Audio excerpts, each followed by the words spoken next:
Adebayo Ademujimi. Mon voyage au ciel. Message urgent de Jésus. 22 octobre 2015.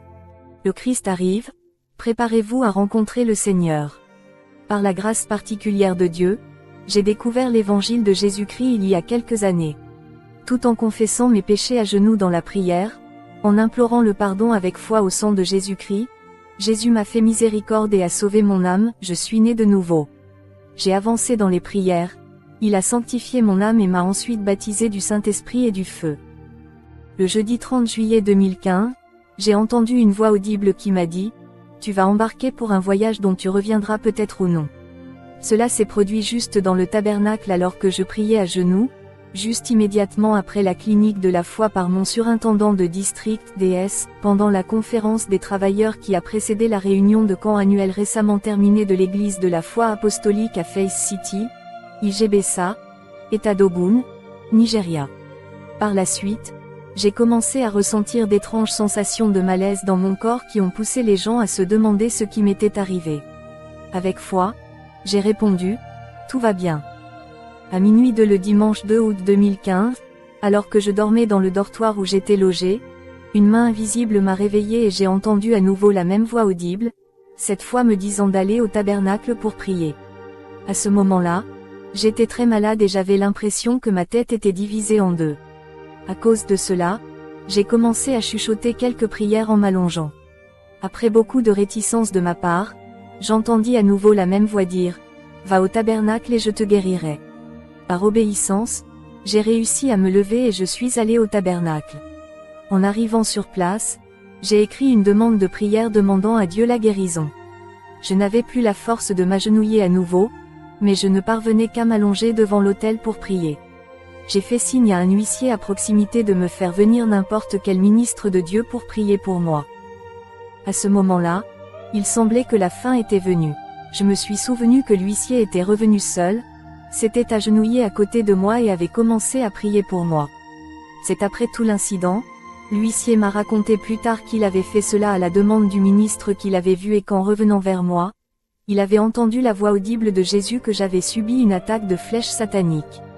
Alors qu'il priait pour moi, j'ai réalisé que mes forces étaient réduites et que ma voix baissait progressivement au fur et à mesure que je répondais « Amen » jusqu'à ce que je ne puisse plus prononcer de mots. C'est tout ce dont je me souvenais pendant que j'étais ici. Puis j'ai découvert que mon esprit était déplacé hors de mon corps, et alors que mon esprit se levait, j'ai vu mon corps allongé à plat sur le sol avec des flèches tirées devant mon corps.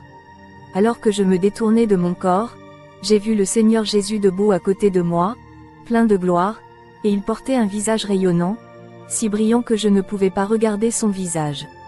Il m'a dit de regarder dans l'obscurité de la partie ouest du tabernacle, côté pavillon ouest.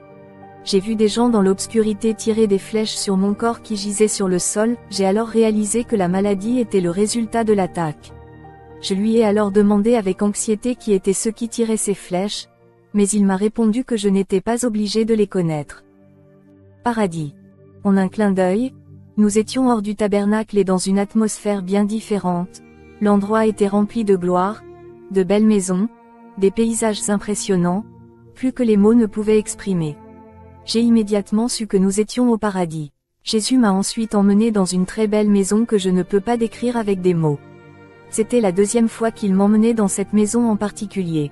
Le premier incident remonte à un récit antérieur lorsqu'il m'a emmené au ciel. Là, j'ai vu des gens qui portaient des vêtements blancs comme moi se déplacer avec moi vers l'autre côté du ciel. Puis je suis arrivé devant une rivière devant moi, et alors que j'essayais de la traverser, je n'ai pas pu alors que d'autres qui portaient le même vêtement blanc le faisaient librement. Plus j'essayais, plus c'était difficile et Jésus me regardait. Cela m'a incité à demander à Jésus de me laisser traverser. Mais il a dit dans sa réponse, « Ceux qui ont traversé ne peuvent pas revenir sur terre ». J'ai alors commencé à le supplier de me laisser traverser la rivière afin que je ne revienne pas sur terre pour échapper aux douleurs et aux luttes que je traversais sur terre. Ensuite, le Seigneur Jésus m'a dit qu'il ne permettrait pas que mon cadavre soit ramené à la maison après le camp meeting afin que ma disparition ne puisse pas éloigner les gens de lui. À cette époque, je ne me souvenais pas d'avoir une femme, des enfants ou des biens terrestres. Essai et test. Lorsque Jésus ne m'a pas permis, malgré mes supplications persistantes, de me laisser traverser, je lui ai rappelé mes souffrances sur terre. C'est alors que Jésus m'a dit qu'il avait permis que tout m'arrive. Les choses ont été si difficiles pour moi en général depuis mon enfance et cela a continué même après ma rencontre avec le Christ, d'une bataille à l'autre. Le Seigneur Jésus est allé plus loin en citant Apocalypse 13/7, et il lui fut donné de faire la guerre aux saints et de les vaincre, et le pouvoir lui fut donné sur toute tribu, toute langue et toute nation. À ma joie, il a également ajouté Apocalypse 11, et ils l'ont vaincu à cause du sang de l'agneau et à cause de la parole de leur témoignage, et ils n'ont pas aimé leur vie jusqu'à la mort. Après avoir réalisé le sérieux de sa position de ne pas me laisser passer, j'ai demandé à voir feu le révérend Soyinka, le deuxième surveillant africain de l'Église de la foi apostolique. Il répondit, « C'est mon véritable serviteur, et ici, au ciel, avec moi. » J'ai en outre posé la question à notre troisième surveillant de l'Afrique, le regretté révérend Paul Akazu. Il m'a dit qu'il était à égalité avec lui au ciel, mais qu'ayant été blessé, il a dû le prendre plus tôt pour que son œuvre n'en souffre pas. Endormi ou éveillé. En un clin d'œil, nous étions de retour au tabernacle sur le terrain de camping et le Seigneur m'a emmené dans différents centres d'hébergement pour campeurs. Notre premier lieu de visite fut le lieu d'hébergement de Mondéès où nous le rencontrâmes en train de prier à genoux la nuit, cela me réjouit le cœur. Nous sommes partis de là pour le dortoir d'hébergement à l'étage, au-dessus du centre d'information où j'étais logé avec d'autres ministres. Nous avons rencontré des gens qui dormaient physiquement, mais beaucoup, selon Jésus, dormaient plus profondément spirituellement. Jésus a montré mon pasteur qui dormait physiquement, mais pas spirituellement et a dit, « Il est à moi ». Nous nous sommes ensuite retrouvés, Jésus et moi, de retour au tabernacle. Pendant ce temps, nous n'avons jamais marché jusqu'à aucun des endroits où nous sommes allés, le mouvement se déroulait à la vitesse de la pensée. Il y avait des gens qui priaient avec beaucoup de ferveur dans le tabernacle, mais le Seigneur Jésus a dit quelque chose de très triste. Il a dit que les gens n'étaient pas prêts pour sa venue. J'en ai été surpris et j'ai maintenant posé des questions sur ces personnes qui priaient. Dans sa réponse, il a déclaré que beaucoup d'entre eux sont à l'intérieur de la maison et lui crient pour le sauvetage pendant qu'ils lui refusent l'accès pour faire le sauvetage en verrouillant la porte de la chambre pendant qu'il, Jésus, attend dehors pour les livrer mais ne peut pas entrer puisque la porte est verrouillée. Apocalypse 3, 15-16, 19-21. Je connais tes œuvres, que tu n'es ni froid ni bouillant. Je pourrais souhaiter que tu aies froid ou chaud. Ainsi donc, parce que tu es tiède et que tu n'es ni froid ni bouillant, je te vomirai de ma bouche. Point. Autant que j'aime, je réprimande et je châtie. Soyez donc zélés et repentez-vous. Voici, je me tiens à la porte et je frappe. Si quelqu'un entend ma voix et ouvre la porte, j'entrerai chez lui et je dînerai avec lui, et lui avec moi. Jésus a également ajouté que les gens d'aujourd'hui sont particulièrement attentifs à toutes ces choses qu'il a promis qu'elles seraient ajoutées sans effort s'ils cherchaient d'abord le royaume de Dieu et sa justice. Matthieu 6h33. Cherchez premièrement le royaume et la justice de Dieu, et toutes ces choses vous seront données par surcroît. Marc 4,19. Et les soucis de ce monde, la tromperie des richesses et les désirs d'autres choses qui entrent en jeu étouffent la parole, et elle devient infructueuse. Écrit ou supprimé. Il est allé plus loin en disant que beaucoup avaient leur nom initialement écrit dans le livre de vie, mais à cause des soucis et des poursuites des choses de ce monde, ils oublient de se préparer pour sa venue, et leurs noms sont rayés du livre de vie. Ils ne se souviennent plus de la maison, du ciel, mais prient plutôt pour les choses terrestres. Toutes ces choses, tout en oubliant de continuellement chercher d'abord le royaume de Dieu et sa justice.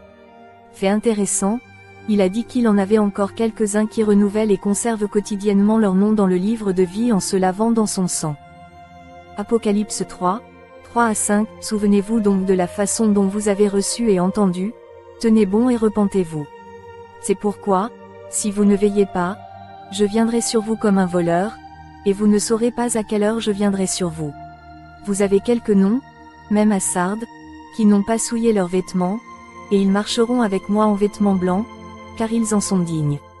Celui qui vaincra sera vêtu de vêtements blancs, et je n'effacerai pas son nom du livre de vie, mais je confesserai son nom devant mon Père et devant ses anges. Il a maintenant ajouté que toutes choses sont préparées au ciel pour sa venue, mais que seules quelques-unes sont prêtes, tout comme une goutte d'eau dans un bol. Jésus a alors spécifiquement dit qu'il me renvoyait dans le monde dans un but particulier, dire aux gens que sa venue est très imminente et en fait moins d'une heure, prophétiquement parlant 2 Pierre 3/8. Matthieu 7h13-14, entrez par la porte étroite, car large est la porte et large est le chemin qui mène à la perdition, et nombreux sont ceux qui entrent par là. Parce qu'étroite est la porte et difficile est le chemin qui mène à la vie, et rares sont ceux qui le trouvent. Il m'a également donné un message particulier pour ma femme, c'est à ce moment-là que je me suis souvenu que j'étais mariée et que j'avais des enfants. J'ai alors répondu à Jésus, comment cela se passerait-il, puisque je ne suis ni pasteur, ni surveillant, ni homme de parole. Le Seigneur Jésus a répondu et a dit qu'il me soutiendrait quand et où que je sois pour donner le témoignage. 3 réponses. Jésus a ajouté qu'il y aurait 3 catégories de personnes qui écouteraient mon témoignage. Le premier entendra la parole et la répandra, le deuxième groupe entendra et modifiera ses voix et il les sauvera, le troisième groupe ignorera l'avertissement et périra.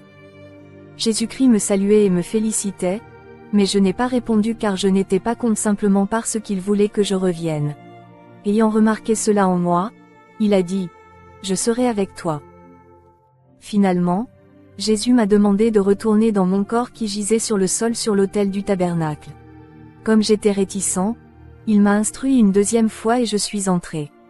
C'est à ce moment-là que je me suis réveillé et que j'ai commencé à pleurer. Je voyais encore Jésus-Christ debout alors que je me levais physiquement et j'ai remarqué un mal de tête et toute la maladie avait disparu. Jésus-Christ a ensuite disparu de ma vue alors que je partageais le témoignage avec le même huissier qui priait avec moi. Je suis rentré chez moi à Akure, dans l'état d'Ondo, au Nigeria, le même dimanche. J'ai été surpris d'apprendre plus tard que mon déesse a dit dans son sermon du jour même que Jésus lui avait dit que le nom de beaucoup de personnes avait été rayé du livre de vie, mais avait promis de les délivrer s'ils se repentaient et priaient. Il a également été mentionné dans ses paroles d'avertissement ultérieures lors du camp meeting que beaucoup sont à moitié morts spirituellement et poursuivent des choses matérielles dans leurs prières. Cela confirme que l'Esprit de Dieu est un. Cela pourrait se produire dans un instant. Si vous n'avez pas donné votre vie à Christ, ou si vous avez déjà déraillé dans votre concentration, il n'y a pas de meilleur moment que maintenant pour faire amende honorable et réparer tous les torts. S'il vous plaît, priez et prenez une décision aujourd'hui. Auquel des 3 groupes souhaitez-vous appartenir? Je vous supplie de faire partie de ceux qui modifieront leurs habitudes et de participer également au partage du message. S'il vous plaît, ne gardez pas ce message pour vous, aidez à partager avec autant de personnes que vous rencontrez sur toutes les plateformes. N'oubliez pas que nous n'avons plus le temps, c'est moins d'1 heure. Au temps du paradis, soyez préparés.